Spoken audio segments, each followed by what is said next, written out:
அன்பான விருச்சகராசி நேயர்களே, 500 வருஷத்துக்கு பிறகு கும்பராசியில் உருவாகக்கூடிய 5 ராஜயோகங்கள் 12 ராசிகளுக்குள்ளும் மிகப்பெரிய மாற்றத்தை எல்லாம் கொடுக்க போகுது.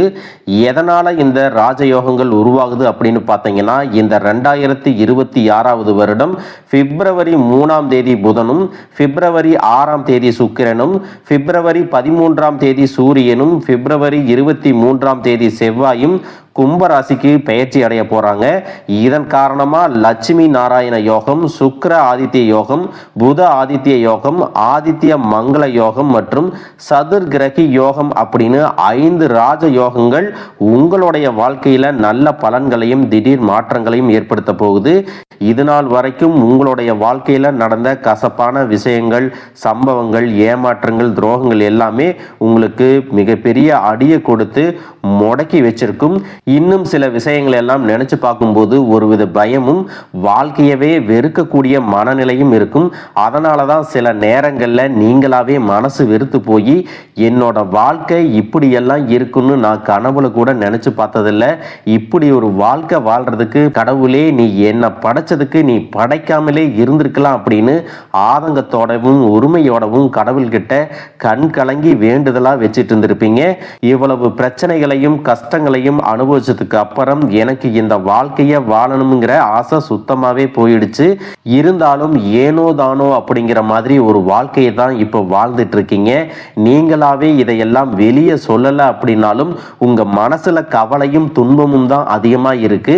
நீங்க ஒரு நாள் சிரிச்சு சந்தோஷமா இருந்துட்டா அதுக்கு 10 நாள் நிம்மதியை தொலைச்சிட்டு அடுத்து என்ன செய்யலாம், என்ன முடிவுகளை எடுக்கலாம் அப்படின்னு குழப்பத்தோடு புலம்புற மாதிரியான வாழ்க்கை இப்போ போயிட்டு இருக்கும். நீங்க ஏதாவது ஒரு நல்ல விஷயத்த செய்யலாம், முன்னேறலாம் அப்படின்னு நினைச்சாலும் அந்த நல்லதை கெடுக்கிறதுக்கும், நீங்க முன்னேறக்கூடாதுன்னு தடைகளை போடுறதுக்கும், கூட இருந்தே தவறான விஷயங்களை செய்யறதுக்கும், அப்பப்போ உங்களை அவமானப்படுத்துறதுக்கும் நிறைய நபர்கள் முயற்சி பண்ணிட்டு தான் இருக்காங்க. நீங்க அவங்கள கவனிக்கல அப்படின்னாலும் அவங்க நீங்க செய்யற ஒவ்வொரு விஷயத்தையும் கவனிச்சுட்டு தான் இருக்காங்க. ஆனாலும் அவங்க செய்யக்கூடிய சூழ்ச்சிகளையும் சதிகளை எல்லாம் தாண்டி இப்ப வரைக்கும் நீங்க ஒரு சாதாரணமான வாழ்க்கையை வாழ்ந்துகிட்டு இருக்கீங்க அப்படின்னா அதுக்கு என்ன காரணம் தெரியுமா? உங்ககிட்ட இருக்கக்கூடிய நல்ல எண்ணங்களும் கடவுள் பக்தியும் இதுவரைக்கும் நீங்க செஞ்ச தர்ம காரியங்கள் தான் உங்களை காப்பாத்திட்டு இருக்கு. இத்தனை நாள் வரைக்கும் பாத்தீங்கன்னா உங்களுக்கு நல்ல நண்பர்களா இருந்திருப்பாங்க, உறவுகளா இருந்திருப்பாங்க. அவங்க சுயநலத்துக்காக இதுவரைக்கும் உங்களை பயன்படுத்திட்டு இருந்திருப்பாங்க. இதுவெல்லாம் இன்னும் சில நாள்ல உங்களுக்கு தெரிய வரும். அதுக்கு அப்புறம்தான் யாரு நல்லவங்க யாரு கெட்டவங்க, தன்னுடைய சுயநலத்துக்காக எதையும் செய்யக்கூடியவங்க தான் உங்களை சுத்தி இருக்காங்க அப்படிங்கிறத நீங்க முழுசா புரிஞ்சுக்க ஆரம்பிப்பீங்க. இப்பவாவது இவங்களுடைய உண்மையான குணம் தெரிஞ்சிச்சே அப்படின்னு மனசளவுல உங்களை நீங்க தேத்திக்கணும். இருந்தாலும் இந்த வாழ்க்கையில எப்படியாவது முன்னேறி மேல வந்துடணும் அப்படிங்கிறதுக்காக அதிகமாக கஷ்டப்பட்டு உழைக்கிறவங்க தாங்க நீங்க. இப்படி எல்லா விஷயத்திலையும் நான் சரியா தான் நடந்துக்கிறேன், நல்லது மட்டும்தான் செய்கிறேன், எனக்கு மட்டும் ஏன் இவ்வளவு கஷ்டம் வருது, என் வாழ்க்கையில எனக்கு தெரிஞ்சு நான் யாருக்கும் எந்த கெடுதலையும் கஷ்டத்தையும் துன்பத்தையும் கொடுத்ததில்லை, அப்படி இருந்தும் எனக்கு இவ்வளவு சோதனைகள் வருதுன்னா முன் ஜென்மத்தில் நான் ஏதாவது தப்பு பண்ணிட்டேனா, பாவம் பண்ணிட்டேனா அப்படின்னு கூட உங்கள் மனசுக்குள்ள சில எண்ணங்கள் தானாக வரும். உங்கள் வாழ்க்கையில் அடிக்கடி பிரச்சனைகள் வருவதற்கும் சில நபர்கள் துன்பங்களை கொடுக்கறதுக்கும் பலவிதமான காரணங்கள் எல்லாம் இருக்கத்தான் செய்யுது. இப்படி உங்க வாழ்க்கையில பிரச்சனைகள் சில நாட்கள் இருக்கும், அதையே நீங்க நினைச்சிட்டு இருப்பீங்க. கொஞ்ச நாள் கழிச்சு அந்த பிரச்சனை போயிடும். இது மாதிரி உங்க வாழ்க்கையில நீங்க சந்திக்காத பிரச்சனை எதுவுமே இருக்காது. இந்த வாழ்க்கை உங்களுக்கு எப்படி கஷ்டங்களை கொடுத்தாலும், உங்களை புரட்டியே போட்டாலும் எப்பவும் போல நீங்க சாதாரணமா இருக்கிறனால தான் உங்களை சுத்தி இருக்கிறவங்க எல்லாரும் உங்களுக்கு என்னப்பா ஜாலியா இருக்காங்க, இவங்களுக்கு என்ன கஷ்டம் இருக்க போகுது அப்படின்னு சொல்லுவாங்க. ஆனா மனசுல கவலைகளோட ஆரோக்கியமா சாப்பிட முடியாம, நிம்மதியா தூங்க முடியாம, மற்றவங்க முன்னாடி போலியா சிரிச்சுக்கிட்டு ஏனோ தானோ அப்படிங்கிற மாதிரி சாதாரணமான ஒரு வாழ்க்கையை தான் நீங்க வாழ்ந்துட்டு இருக்கீங்க. இப்போ வரைக்கும் உங்க வாழ்க்கையில நடந்த நெகட்டிவான விஷயங்களை எல்லாம் இனி விட்டுருங்க. இனி வரக்கூடிய நாட்கள்ல உங்களுக்கு என்ன மாதிரியான நன்மைகள் எல்லாம் கிடைக்க போகுது, இந்த ராஜயோகங்கள் மூலமா உங்க வாழ்க்கையில என்னவெல்லாம் நடக்க போகுது அப்படிங்கறது தான் இந்த வீடியோ பதிவுல முழுசா பார்க்க போறோம். இந்த ராஜயோகங்கள் காரணமா இனி வரக்கூடிய காலகட்டத்தில் உங்களுக்கு அதிர்ஷ்டம் கூடி வரப்போகுது. நிலுவையில் இருக்கக்கூடிய பணிகளை எல்லாமே செஞ்சு முடிப்பீங்க. வெளிநாட்டு பயண வாய்ப்புகள் கிடைக்கும். சொத்து சம்பந்தமான பிரச்சனைகள் இருந்துச்சுன்னா அது தீரும். குடும்ப வாழ்க்கை மகிழ்ச்சிகரமானதாக மாறப்போகுது. கடந்த காலகட்டங்களில் திருமணம் பார்த்தீங்கன்னா நிறைய பிரச்சனைகளும் சிக்கலுமாகவே இருந்திருக்கும். அதிலும் பெண்களுக்கு ஏதாவது ஒரு வகையில் அலைச்சல் இருந்தாலும் எளிமையாக திருமணம் முடியும்.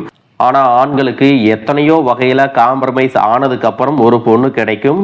அதையும் தெரிஞ்சவங்க அக்கம் பக்கத்தில் இருக்கிறவங்க அதை இதையும் சொல்லி திருமணம் நடக்க விடாம கெடுத்துடுவாங்க.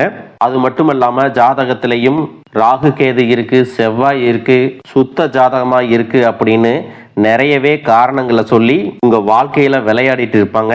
ஆனா இந்த 2026ஆம் ஆண்டு திருமணத்திற்கு நல்ல நேரம் அப்படின்னே சொல்லலாம். இன்னும் சிலர் காதலிச்சுட்டு இருந்திருப்பீங்க. சில இடங்கள்ல சரியான புரிதல் இல்லாம பிரிஞ்சும் இருந்திருப்பீங்க.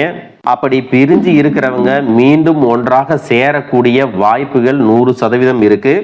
எதிர்பார்ப்புகளை குறைச்சிட்டு உண்மையான அன்பை மட்டும் நேசிக்கிறவங்களா இருந்தாங்க அப்படின்னா நிச்சயமா அவங்க உங்களை தேடி வருவாங்க. இதுவரைக்கும் உங்களுடைய காதலுக்கு தடையா இருந்த பெற்றோர்கள் மனசு மாறி உங்களுக்கு சம்மதம் சொல்லக்கூடிய வாய்ப்புகளும் இருக்கு. இன்னும் சிலர் பார்த்தீங்கன்னா தன்னுடைய வாழ்க்கை துணையை இழந்திருப்பாங்க, அல்லது கணவனையோ அல்லது மனைவியோ பிரிஞ்சு வாழ்ந்துட்டு வரக்கூடிய சூழ்நிலை இருக்கும். அவங்க மீண்டும் சேர்வதற்கும் அல்லது இரண்டாவதாக ஒரு திருமணம் செய்வதற்கான வாய்ப்புகளும் இருக்கு. உங்களுடைய குலதெய்வத்தை வேண்டிக்கிட்டு 48 நாட்கள் தொடர்ச்சியாக நீங்க தீபம் ஏற்றி வழிபட்டு வந்தீங்க அப்படின்னா நிச்சயமா உங்களுடைய வேண்டுதல் பலிக்கும். குடும்பத்துல இருந்த சின்ன சின்ன பிரச்சனைகள் எல்லாமே தீரும். மற்றவர்கள் மனதுல என்ன இருக்குது அப்படின்னு ஈஸியா தெரிஞ்சுக்கிட்டு அதுக்கு தகுந்தபடி நீங்க செயல்படுவீங்க. இதுவரைக்கும் நிறைய கடன்ல தவிச்சிட்டு இருந்திருப்பீங்க. ஒரு கடனுக்கு வட்டி கட்ட இன்னொரு கடனை வாங்கி இருப்பீங்க. உங்ககிட்ட இருக்கக்கூடிய கடன்களை எல்லாம் அடைக்கக்கூடிய யோகம் இனி வரக்கூடிய காலங்கள்ல வரப்போகுது. பிரிந்த காதலர்கள் எல்லாமே மீண்டும் சேருவாங்க. மனசுக்கு பிடிச்ச மாதிரி வேலைகள் கிடைக்கும். வீட்டுக்கு தேவையான பொருட்களை எல்லாமே வாங்குவீங்க. எதிர்பாராத அதிர்ஷ்டம் உங்களுக்கு கிடைக்கும். இன்னும் சிலருக்கு பார்த்தீங்கன்னா குடும்பத்துல தன்னுடைய வாழ்க்கை துணை முழுசா புரிஞ்சுக்காம உடல் அளவிலையும் மனதளவிலையும் ரொம்பவே கஷ்டத்தை கொடுத்து நிம்மதி இல்லாம ஒரு வாழ்க்கையை ஏனோ தானோ அப்படின்னு வாழ்ந்துட்டு வர மாதிரி இருந்திருக்கும். மார்ச் மாதத்திற்கு பிறகு உங்களுடைய வாழ்க்கை முறை மாறும். மனதில் இருந்த மன அழுத்தங்கள் எல்லாமே குறையும். குழந்தைகள் மூலமாக மகிழ்ச்சி கிடைக்கும். குடும்ப உறவுகள் உங்களுக்கு ஆதரவு கொடுப்பாங்க. வேண்டுமென்றே உங்களுக்கு தொல்லைகளை கொடுத்து வந்த குடும்ப உறவுகள் தன்னுடைய செயலுக்கு வருத்தம் தெரிவித்து உங்ககிட்ட மன்னிப்பும் கேட்பாங்க. உங்களுடைய வாழ்க்கை துணையின் சில உறவுகளை விட்டு நீங்க பிரிஞ்சிருப்பீங்க. இதற்கு பிறகு உங்களுடைய தனிப்பட்ட வாழ்க்கையில யாரும் குறுக்கீடு செய்ய மாட்டாங்க. சில உறவுகளை கையாளும் போது உங்களுக்கு மன உறுதி அதிகமா வேணும். எல்லா இடத்திலையும் எல்லாரையும் அனுசரித்து போகணும் அப்படிங்கிற குணம் உங்களுக்கு இயல்பாகவே இருந்தாலும் சில இடங்கள்ல அவங்க செய்யக்கூடிய தவறுகளை கண்டிக்கிறதுக்கும் அவங்களாகவே அதை திருத்திக்கிறதுக்கும் நீங்க ஒரு காரணமா இனி இருக்க போறீங்க. படிக்கக்கூடிய மாணவர்களுக்கு படிப்புல சிறந்து விளங்குவாங்க. தானாகவே கத்துக்கிறக்கூடிய ஆர்வம் அதிகரிக்கும். அரசு வேலைகளுக்கு முயற்சி செஞ்சுட்டு இருக்கிறவங்களுக்கு இந்த வருடத்துல நிச்சயமாக அரசு வேலை கிடைக்கும். புதிய வாகனங்கள், வீடு மற்றும் சொத்துக்களை எல்லாமே வாங்குவீங்க. தவறான நண்பர்களின் சேர்க்கை மற்றும் பழக்க வழக்கங்கள்ல உங்களுக்கு மாற்றம் ஏற்படும். விளையாட்டுக்கு கூட தப்பான விஷயங்களை நீங்க செய்ய விரும்ப மாட்டீங்க. ஆரோக்கியத்தில் இருந்த நீண்ட கால பிரச்சனைகள் தீர்வதற்கு சரியான சிகிச்சை முறைகளையும் மருந்துகளையும் நீங்க எடுத்துக்கிட்டீங்கன்னா சில மாதங்கள்லயே உங்களுடைய உடல்நிலை சீராகும். இதுவெல்லாம் மற்றவங்களுடைய வாழ்க்கையில நடக்கும். எனக்கு நடக்குமா? இதுவரைக்கும் நான் கஷ்டத்தை மட்டும்தான் அனுபவிச்சு வந்திருக்கிறேன், எனக்கு இந்த வாழ்க்கை வேண்டாம் அப்படின்னு என்னைக்கும் இந்த வாழ்க்கையை வெறுக்காதீங்க. சந்தேகமும் படாதீங்க. இந்த வாழ்க்கையில ஒவ்வொரு விஷயத்தையும் முயற்சி செய்யறவங்க தோத்தாலும் ஜெயிச்சுக்கிட்டு தான் இருக்காங்க. எந்தவித முயற்சியும் செய்யாதவங்க தான் தன்னுடைய ஜாதகம் சரியில்லை, தன்னுடைய தலைவிதி இப்படிதான், தனக்கு நல்லதே நடக்காது, மற்றவங்களுக்கு மட்டும்தான் இது நடக்கும், நான் ராசி இல்லாதவன் அப்படின்னு தனக்கு தானே ஏதாவது ஒரு காரணங்களை சொல்லி வயசையும் காலத்தையும் நேரத்தையும் வீணாக்கிட்டு இருக்கீங்க.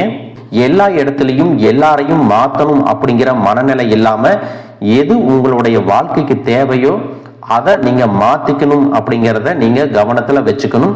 உங்களுடைய சந்தோஷமான வாழ்க்கை நீங்க எடுக்கக்கூடிய முடிவுகள்ல தான் இருக்கு. கடவுளை முழுசா நம்புங்க. கிரக நிலைகள் உங்களுக்கு துணை செய்யும். உங்களுடைய வேண்டுதல்கள் எல்லாமே பலிக்கும். இந்த 2026ஆம் ஆண்டுல நீங்களும் சரி, உங்களை சுத்தி இருக்கிறவங்களும் சரி, புதுவிதமான வாழ்க்கைய சந்தோஷமா வாழ போறீங்க. வாழ்க வளமுடன், வாழ்க பல்லாண்டு.